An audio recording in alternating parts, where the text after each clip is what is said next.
Welcome to No Compromises, a peek into the mind of two old web devs who have seen some things. This is Joel. And this is Aaron.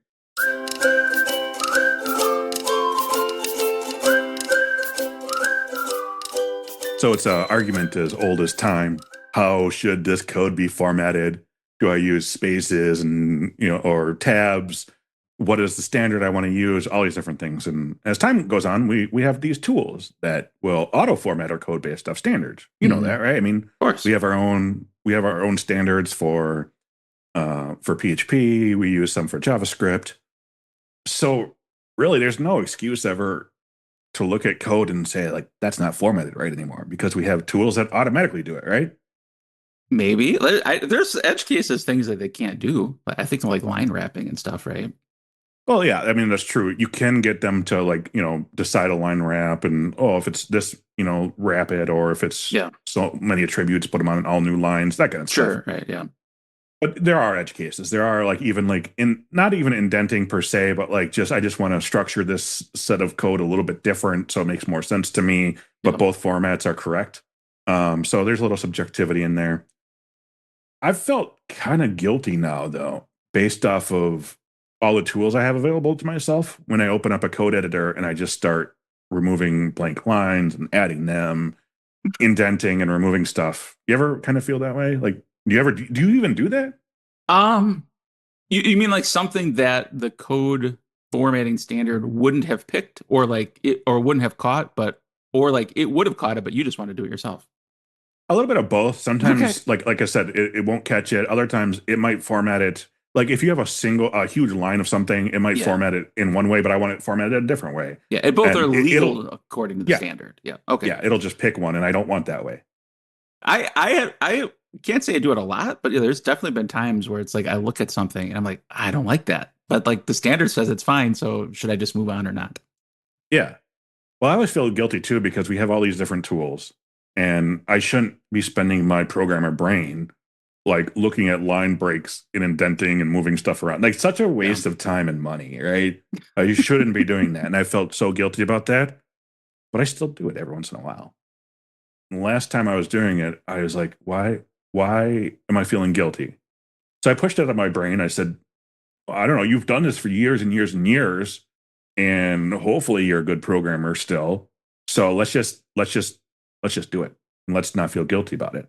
Okay. So I spent another 10 minutes formatting this code kind of mindlessly. I don't even remember what I was doing. I just know it was getting closer and closer to what I liked. It was looking pretty to me. Everything was nice. I picture like a sculptor with clay, and you're just like shaping it to get it just right. In a way, right? They say sometimes code is like art. Yeah. And so I'm pushing out this idea of being guilty, just kind of moving through it. And I get to the end, time to commit the code. So I'm committing it. Code changes, formats took me 15 minutes. I know it could have probably took me maybe 2-3 minutes with the automated tool, but okay, fine. And then as I'm committing it, I realized something else happened really cool that I was not expecting. I had solved another ticket in my head while I was doing this code formatting. Okay. I was kind of putting it off. Honestly, I was putting it off. I knew that if I did this code formatting, the next thing was this difficult task. And so I knew if I used my automated tools, I got to get to this difficult task sooner. Okay. I wasn't admitting that to myself, but I think after looking back, that's kind of how I felt. So I was procrastinating by at least doing something that is useful. Your hands were on the keyboard. Time, well, exactly. But during that time, I actually gave myself some breathing room, a little bit of time to think. And while I was doing something that's so second nature to me, making beautiful code, I started thinking about this other stuff. And that's why I told you, I can't really remember what I was formatting, but I know it was good at the end. And then I'd solve this other issue. So I think I've changed my mind a little bit. I don't want to waste time, but I think there is some value in spending some time doing mindless tasks so that your brain can chew on something else. Yeah. And you don't have to feel guilty about that because you actually are doing something. I'm tracking with you. I want to point something out, though.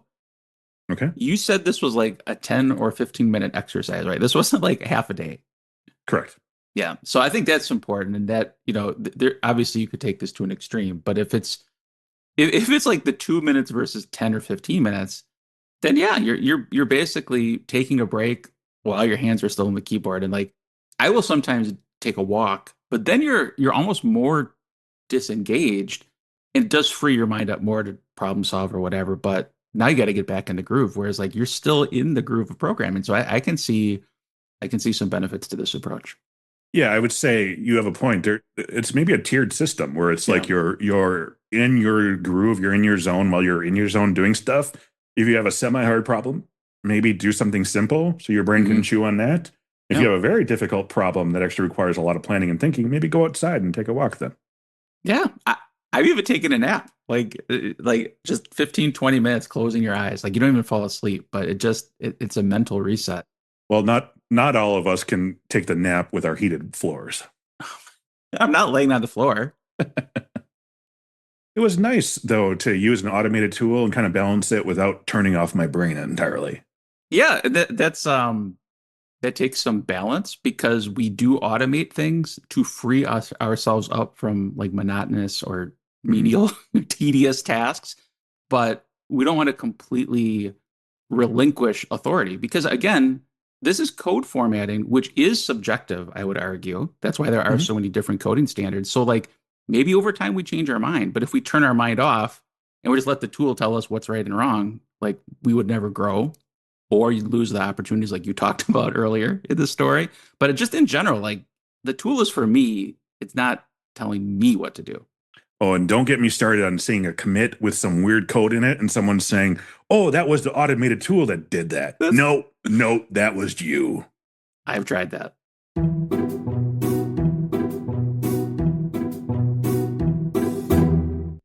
Normally we come up with a funny topic, but just this last week, it's been I'm really tired. A lot of work. It's been rough. Just like one of my dogs. Ruff, ruff, ruff. Joe, come on.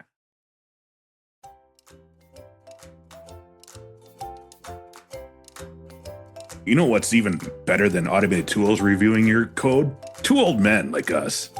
I think you meant to say two Laravel experts like us, but if that's Yeah, yeah, something yeah. you're interested in, we offer a code review service. Head over to masteringlaravel.io/code review.